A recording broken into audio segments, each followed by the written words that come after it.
श्री कृष्ण कहते हैं, सोचिए, एक किसान बीज बोता है। आस पड़ोस के लोग उसकी मेहनत पर शक कर सकते हैं, कह सकते हैं कि फसल नहीं होगी, लेकिन किसान सफाई देने में समय बर्बाद नहीं करता।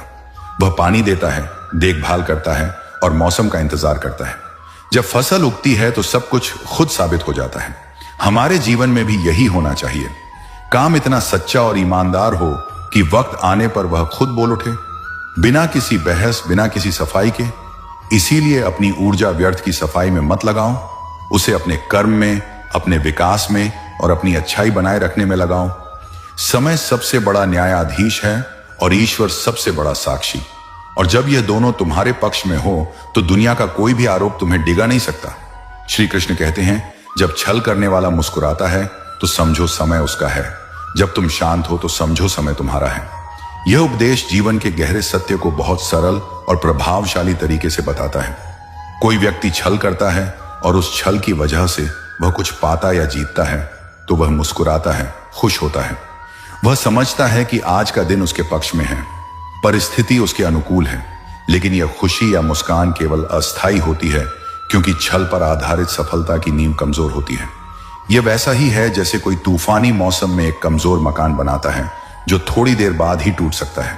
अब सोचिए, जब आप किसी स्थिति में शांत रहते हैं, जब आप बिना घबराए, बिना गुस्साए, बिना हड़बड़ी के अपने मन को स्थिर रखते हैं, तो इसका मतलब यह है कि आप समय के साथ हैं। आप जानते हैं कि असली शक्ति बाहर की परिस्थिति में नहीं, आपके भीतर की स्थिरता में है। आपकी शांति यह दर्शाती है कि आप केवल उस समय की विजेता नहीं, बल्कि स्थायी विजेता हैं। जब हम क्रोध, घबराहट या तनाव में आते हैं तो हम अपनी बुद्धि और समझ को खो देते हैं। ऐसे समय में हमारा निर्णय गलत हो सकता है और हम अपने आप को नुकसान पहुंचा सकते हैं।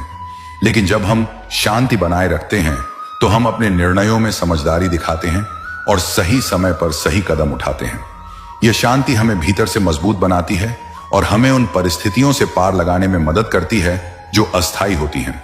जीवन में कई बार ऐसा होता है कि हम उस छल या गलतफहमी का तुरंत जवाब देना चाहते हैं, अपनी बात साबित करना चाहते हैं, परंतु ऐसा करने से हम अपनी ऊर्जा और समय दोनों को व्यर्थ करते हैं। जब हम शांत रहते हैं तो हम यह जानते हैं कि समय हर चीज का हिसाब रखता है। जो लोग छल करते हैं उनका असली फल उन्हें ही मिलता है, चाहे वह तुरंत दिखे या बाद में।